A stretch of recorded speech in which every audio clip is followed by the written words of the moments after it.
हरे कृष्णा, जय श्री हरि ओम नमः शिवाय। प्रिय भक्त जनों, आज आप सुनेंगे हमारे हिंदी स्टोरी चैनल पर बृहस्पतिवार के दिन आप बृहस्पति देव की बड़ी ही दुर्लभ कथा सुनेंगे। इस कथा को सुनने से भक्तों की सभी मनोकामनाएं भगवान बृहस्पति देव की कृपा से पूर्ण हो जाती हैं। तो आइए बड़े ही श्रद्धा और प्रसन्न चित्त मन से इस कथा को सुनते हैं। भारतवर्ष में एक प्रतापी और दानी राजा राज्य करता था। वह नित्य गरीबों और ब्राह्मणों की सहायता करता था। ये बात उसकी रानी को अच्छी नहीं लगती थी। वह न ही गरीबों को दान देती, न ही भगवान का पूजन करती थी और राजा को भी दान देने से मना किया करती थी। एक दिन राजा शिकार खेलने वन को गए हुए थे तो रानी महल में अकेली थी। उसी समय बृहस्पति देव साधु वेश में राजा के महल में भिक्षा लेने के लिए गए और भिक्षा मांगी तो रानी ने भिक्षा देने से इनकार कर दिया और कहा, हे साधु महाराज, मैं तो दान पुण्य से तंग आ गई हूँ। मेरा पति सारा धन लुटाते रहते हैं। मेरी इच्छा है कि हमारा धन नष्ट हो जाए, फिर ना रहेगा बांस ना बजेगी बांसुरी। साधु ने कहा, देवी तुम तो बड़ी विचित्र हो। धन संतान तो सभी चाहते हैं, पुत्र और लक्ष्मी तो पापी के घर भी होने चाहिए। यदि तुम्हारे पास अधिक धन है तो भूखों को भोजन दो, प्यासों के लिए प्याऊ बनवाओ, मुसाफिरों के लिए धर्मशालाएं खुलवाओ। जो निर्धन अपनी कुंवारी कन्याओं का विवाह नहीं कर सकते उनका विवाह करा दो। ऐसे और कई काम हैं जिनके करने से तुम्हारा यश लोक और परलोक में फैलेगा। परंतु रानी पर उपदेश का कोई प्रभाव नहीं पड़ा। वह बोली, महाराज आप मुझे कुछ ना समझाएं। मैं ऐसा धन नहीं चाहती जो हर जगह बांटती फिरूं। साधु ने उत्तर दिया, यदि तुम्हारी ऐसी इच्छा है तो तथास्तु, तुम ऐसा करना कि बृहस्पतिवार को घर लेप कर पीली मिट्टी से अपना सिर धोकर स्नान करना, भट्टी चढ़ाकर कपड़े धोना। ऐसा करने से आपका सारा धन नष्ट हो जाएगा। इतना कहकर वह साधु महाराज वहां से आलोक हो गए और साधु के अनुसार कही बातों को पूरा करते हुए रानी को केवल 3 बृहस्पतिवार ही बीते थे कि उसकी समस्त धन संपत्ति नष्ट हो गई। भोजन के लिए राजा का परिवार तरसने लगा। तब एक दिन राजा ने रानी से बोला कि हे रानी, तुम यहीं रहो, मैं दूसरे देश को जाता हूं क्योंकि यहाँ पर सभी लोग मुझे जानते हैं, इसलिए मैं कोई छोटा कार्य नहीं कर सकता। ऐसा कहकर राजा परदेश चला गया। वहां वह जंगल से लकड़ी काट कर लाता और शहर में बेचता था। इस तरह वह अपना जीवन व्यतीत करने लगा। इधर राजा के परदेश जाते ही रानी और दासी दुखी रहने लगी।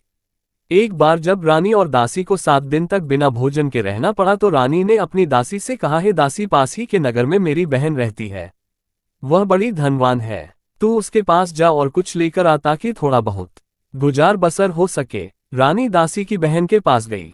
उस दिन गुरुवार था और रानी की बहन उस समय बृहस्पतिवार व्रत की कथा सुन रही थी। दासी ने रानी की बहन को अपनी रानी का संदेश दिया, लेकिन रानी की बड़ी बहन ने कोई उत्तर नहीं दिया। जब दासी को रानी की बहन से कोई उत्तर नहीं मिला तो वह बहुत दुखी हुई और उसे क्रोध भी आया।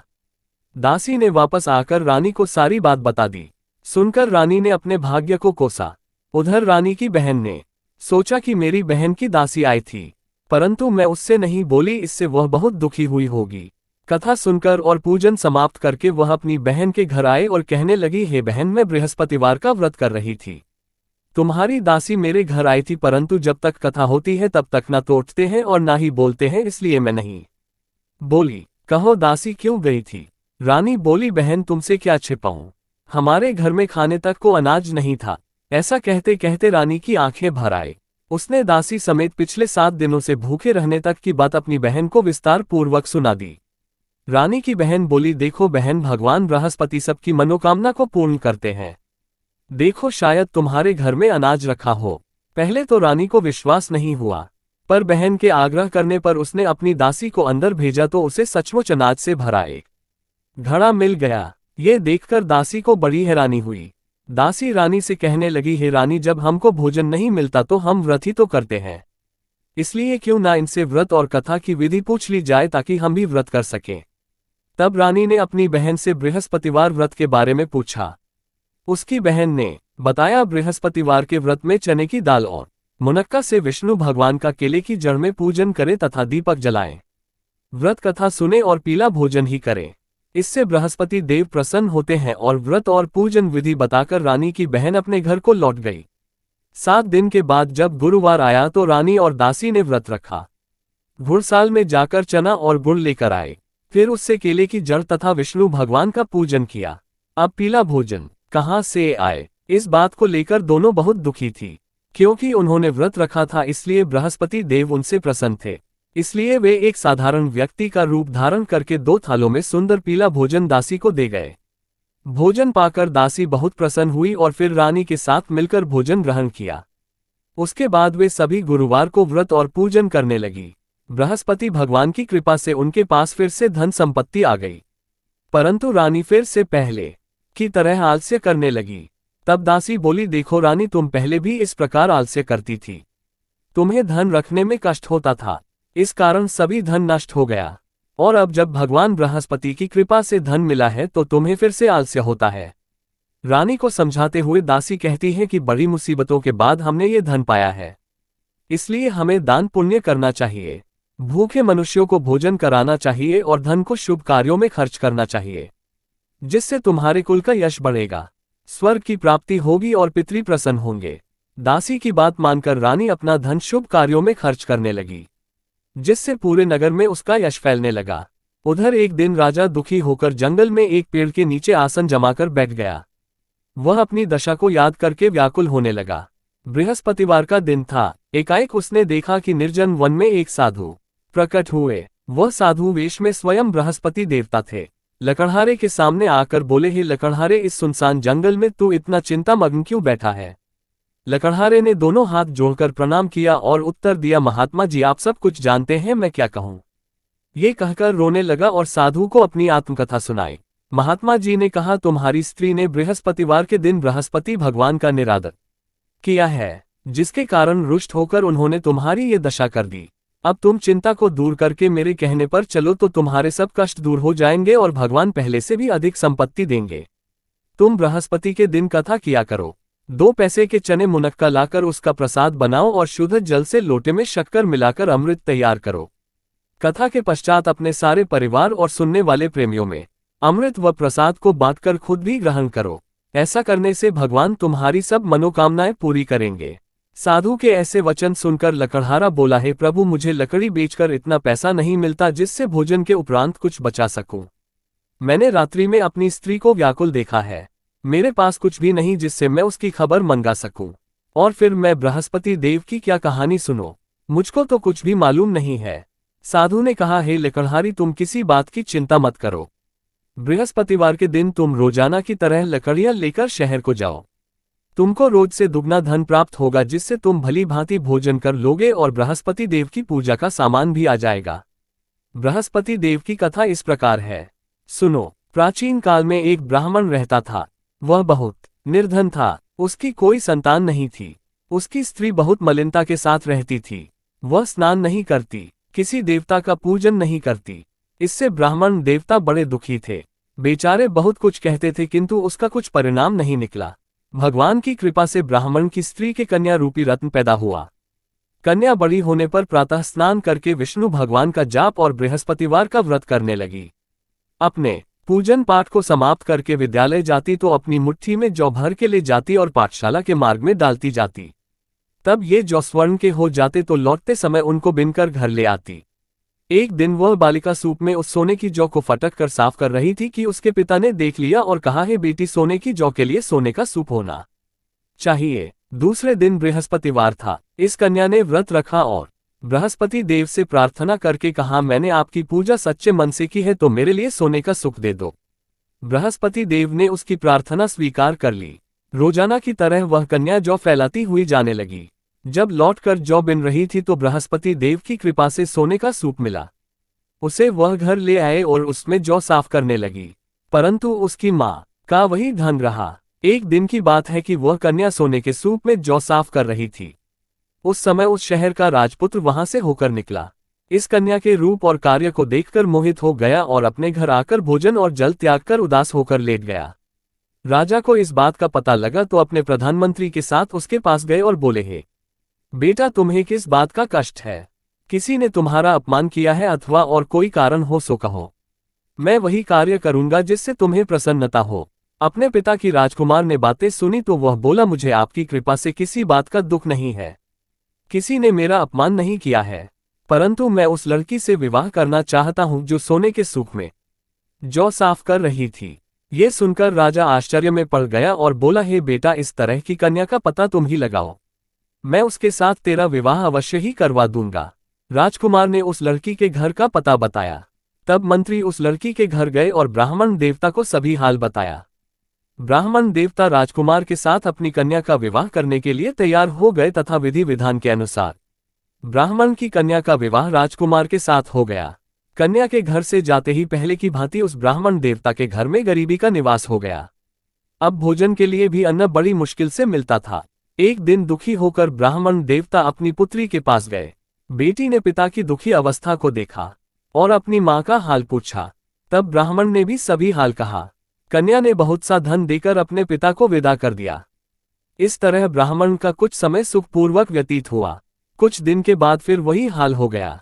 ब्राह्मण फिर अपनी कन्या के यहाँ गया और सारा हाल कहा तो लड़की बोली, हे पिताजी, आप माताजी को यहाँ ले आओ, मैं उन्हें विधि बता दूंगी जिससे उनकी गरीबी दूर हो जाए।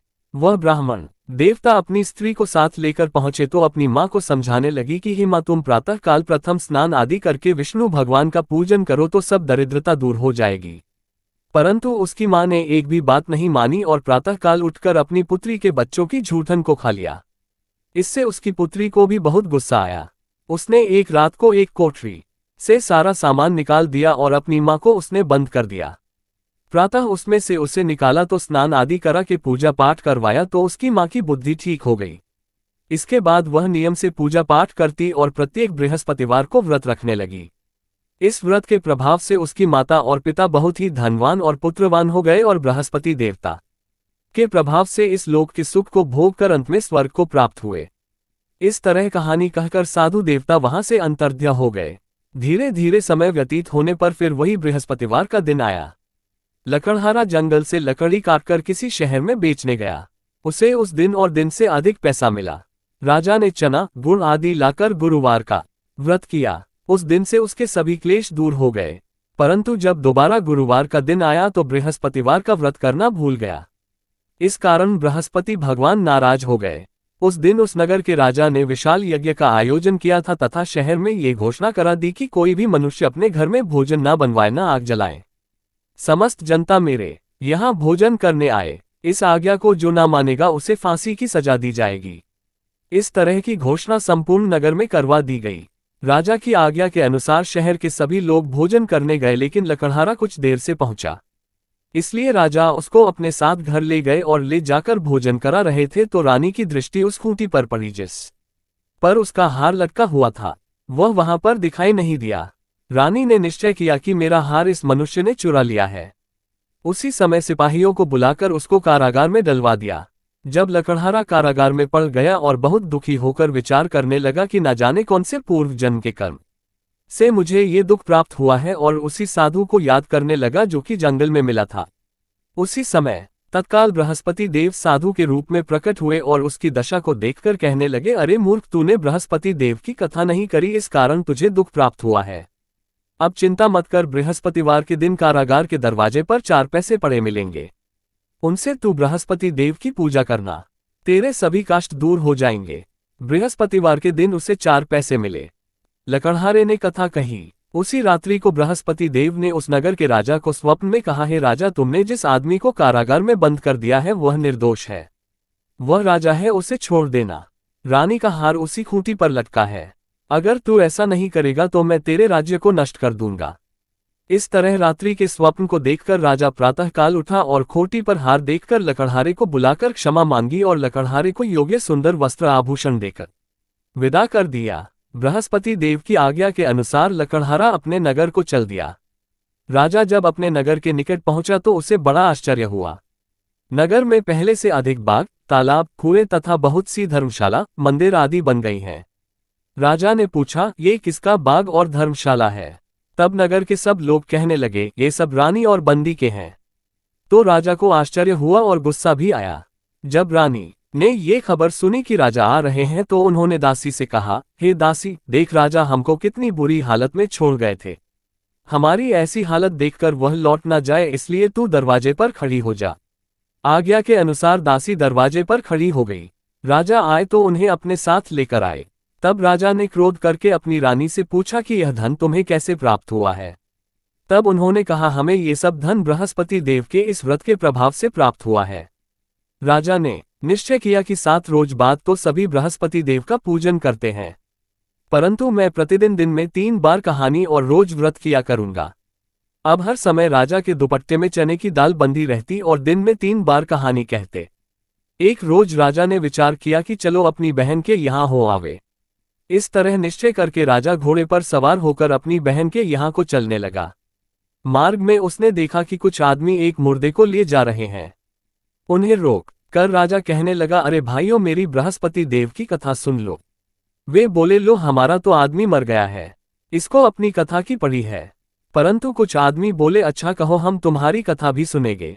राजा ने दाल निकाली और जब कथा आधी हुई थी कि मुर्दा हिलने लग गया और जब कथा समाप्त हो गई तो राम राम करके मनुष्य उठकर खड़ा हो गया।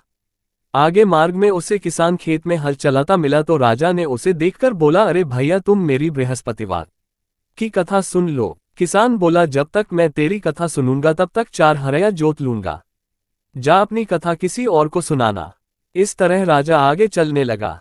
राजा के हटते ही बैल पछाड़ खाकर गिर गए और किसान के पेट में बड़ी जोर का दर्द होने लगा। उस समय उसकी माँ रोटी लेकर आए और उसने जब ये देखा तो अपने पुत्र से सब हाल पूछा और बेटे ने सभी हाल कह दिया तो बुढ़िया दौड़ी दौड़ी उस घुड़सवार के पास गई और उससे बोली कि मैं तेरी कथा सुनूंगी, तू अपनी कथा मेरे खेत पर चलकर ही कहना। राजा ने बुढ़िया के खेत पर जाकर कथा कही, जिसके सुनते ही वह बैल उठकर खड़े हुए तथा किसान के पेट का दर्द भी बंद हो गया। राजा अपनी बहन के घर पहुंचा। बहन ने भाई की खूब मेहमानी की। दूसरे रोज प्रातःकाल राजा जगा तो वह देखने लगा कि सब लोग भोजन कर रहे हैं। राजा ने अपनी बहन से कहा, ऐसा कोई मनुष्य है जिसने भोजन नहीं किया हो, मेरे बृहस्पतिवार की कथा सुन ले। बहन बोली, हे भैया, ये देश ऐसा है कि पहले यहाँ लोग भोजन करते हैं, बाद में अन्य काम करते हैं। अगर कोई पड़ोस में हो तो देखाओ। वह ऐसा कहकर देखने चली गई, परंतु उसे कोई ऐसा व्यक्ति नहीं मिला जिसने भोजन ना किया हो। अतः वह एक कुम्हार के घर गई जिसका लड़का बीमार था। उसे मालूम हुआ कि उनके यहाँ 3 रोज से किसी ने भोजन नहीं किया है। रानी ने अपने भाई की कथा सुनने के लिए कुम्हार से कहा। वह तैयार हो गया। राजा ने जाकर बृहस्पतिवार की कथा कही, जिसको सुनकर उसका लड़का ठीक हो गया। अब तो राजा की प्रशंसा होने लगी।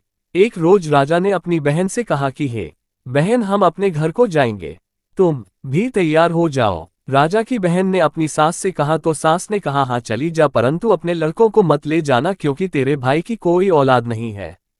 बहन ने अपने भैया से कहा, भैया मैं तो चलूंगी पर कोई बालक नहीं चलेगा। तो राजा बोला, जब कोई बालक नहीं चलेगा तब तुम ही क्या करोगी।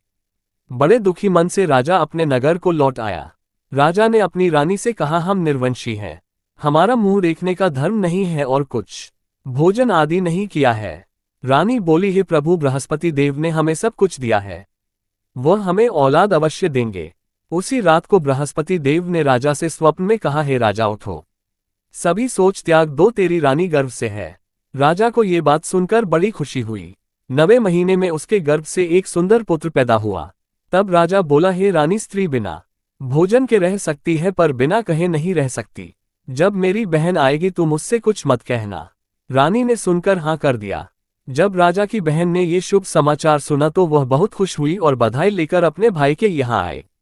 तभी रानी ने कहा, घोड़ा चढ़कर तो नहीं आई है, गधा चढ़कर आई है। राजा की बहन बोली, भाभी, मैं इस प्रकार ना कहती तो तुम्हें औलाद कैसे मिलती। बृहस्पति देव ऐसे ही हैं, जैसी जिसके मन में कामनाएं हैं सभी को पूर्ण करते हैं। जो सद्भावना पूर्वक बृहस्पतिवार का व्रत करता है एवं कथा पढ़ता है अथवा सुनता है, दूसरों को सुनाता है, बृहस्पति देव उनकी सभी मनोकामनाएं पूर्ण करते हैं। बृहस्पति देव उनकी सदैव रक्षा करते हैं। जो संसार में सद्भावना और सच्चे हृदय से बृहस्पति देव का पूजन करते हैं, उनकी सभी मनोकामनाएं उसी प्रकार पूर्ण होती हैं जैसे राजा और रानी ने बृहस्पति देव की कथा का गुणगान किया। उनकी सभी इच्छाएं बृहस्पति देव ने पूर्ण की। मनुष्य को हृदय से उनका मनन करते हुए जयकारा करना चाहिए। तो प्रेम से बोलिए, बृहस्पति देव की जय, विष्णु भगवान की जय, समस्त देवी देवताओं की जय।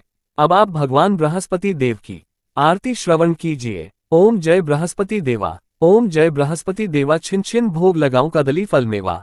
ओम जय बृहस्पति देवा, तुम पूर्ण परमात्मा, तुम अंतर्यामी जगत पिता जगदीश्वर, तुम सबके स्वामी। ओम जय बृहस्पति देवा, चरणामृत निज निर्मल सब पातक हरता, सकल मनोरथ दायक, कृपा कृपा करो भरता। ओम जय बृहस्पति देवा, तन मन धन अर्पण कर, जो जन शरण पड़े प्रभु प्रकट तब होकर आकर द्वार खड़े। ओम जय बृहस्पति देवा, दीन दयाल दयानिधि भक्तन हितकारी, पाप दोष सब हरता भव बंधन हारी। ओम जय बृहस्पति देवा, सकल मनोरथ दायक, सब संशय तारो विषय विकार मिटाओ, संतन सुखकारी। ओम जय बृहस्पति देवा, जो कोई आरती तेरी प्रेम सहित गावे, ज्येष्ठानंद बन सो निश्चय ही पावे। ओम जय बृहस्पति देवा, ओम जय बृहस्पति देवा, प्रेम से बोलिए भगवान बृहस्पति देव की जय, बोलिए भगवान श्री लक्ष्मी नारायण जी की जय। आपको आज की कथा पसंद आए, आरती पसंद आए तो वीडियो को लाइक कीजिएगा, शेयर कीजिएगा, कमेंट में भगवान बृहस्पति देव जी की जय जय लिखिएगा और हमारे हिंदी स्टोरी चैनल को भी सब्सक्राइब कीजिएगा।